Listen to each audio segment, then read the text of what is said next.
यह विद्यालय परिवार फल फूल रहा है, ऐसे गति गम्यता अभिभूत और जीवन सौंदर्य की पार की माननीय प्रधानाचार्य महोदया को सादर नमन करते हुए मैं नमन करता हूं। इस हिंगोनिया पंचायत के नव निर्वाचित माननीय सरपंच साहिबा बीनाजी नागर और आज के हमारे इस कार्यक्रम के विशिष्ट अतिथि डॉक्टर लक्ष्मीनाथ जी और सभी पधारे हुए मेहमान गणों को सादर प्रणाम करते हुए मैं नमन करता हूं। इस भारत वर्ष की वैभवशाली परंपरा और गौरवशाली इतिहास जिसमें जन्मी आप सबकी सुनहरे भविष्य के प्रति उत्साहित एवं अनुशासित प्यास को नमन करते हुए मैं नमन करता हूं उस परमपिता परमेश्वर को जो मुझ में एक वक्ता बनकर बोल रहा है और आप सब में श्रोता बनकर सुन रहा है और इस पांडाल के कण कण में विराजमान है। मुझे अति प्रसन्नता है कि मुझे आज इस वार्षिक उत्सव के पावन पर्व पर आप सभी के मध्य में व्याख्यान देने का एक सुअवसर प्राप्त हुआ है। अभी आपके सामने बहुत सारी चुनौतियां और संघर्ष हैं। ऐसा नहीं है कि 12वीं कक्षा पढ़ने के पश्चात आपके संघर्ष और आपकी चुनौतियां खत्म हो चुकी है, बल्कि वह तो अभी शुरू हुए हैं, लेकिन उनसे लोहा लिए बिना आप आगे नहीं बढ़ सकते।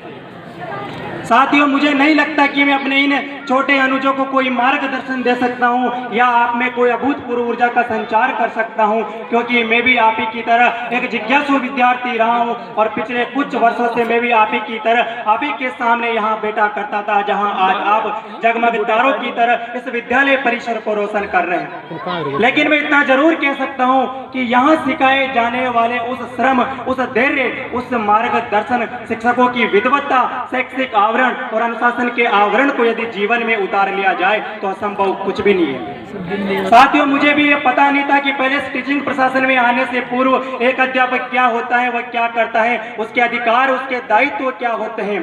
धीरे धीरे परिवेश बढ़ा, लोगों से जुड़ाव बढ़ा, एक शिक्षा अधिकारी के अधिकार, दायित्व और दायरे को समझा और फिर खुद के अंदर झांका तो देखा और पाया कि हाँ, मैं किसी काम को योजनाबद्ध तरीके से कर सकता हूँ, किसी के पक्ष और विपक्ष पर विचार कर सकता हूं, नेतृत्व क्षमता भी है, निर्णय क्षमता भी है, मैं अपनी बात को दूसरों तक संप्रेषित कर सकता हूं।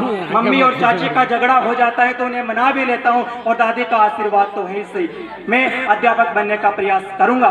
तब मैंने यह सोचा कि ना गरज किसी से, ना वास्ता किसी से, मुझे काम है अपने काम से, तेरे जिक्र से, तेरी फिक्र से, तेरे नाम से, तेरे याद से। और एक अध्यापक को ही मैंने जिक्र और फिक्र बना लिया और साथ ही सब सम्मिलित कारण घटना है जिनके परिणाम स्वरूप में आज आपके सामने एक छात्र अध्यापक के रूप में उपस्थित हूं। मेरा ये कहने का मकसद सिर्फ और सिर्फ इतना ही है कि आप सब ये तय करें कि आप एक अध्यापक या जो कुछ भी आप बनना चाहते हैं तो क्यों बनना चाहते हैं।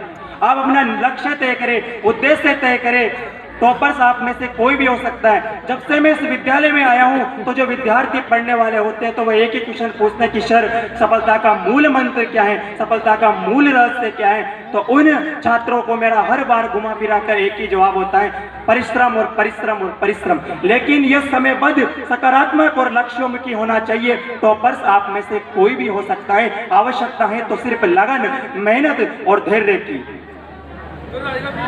और मैं अंत की ओर बढ़ते हुए एक बात बताना चाहता हूं कि यदि विश्वास की जड़ें कमजोर हो तो अपने माता पिता के आशीर्वाद का जल लीजिए, और यदि दिशा भ्रम हो तो अपने दृष्टिकोण को गुरुजनों के मार्गदर्शन से सिंचित करिए, और यदि पढ़ाई के भटकाव की भूख बढ़े तो अपनी एकाग्रता को आत्मचिंतन के जल से पोषित करिए, और यदि धीरज धरने से इंकार करे तो अपनी मानस की जड़ों को सदैव सकारात्मक सोच के पवित्र जल से सिंचित करिए।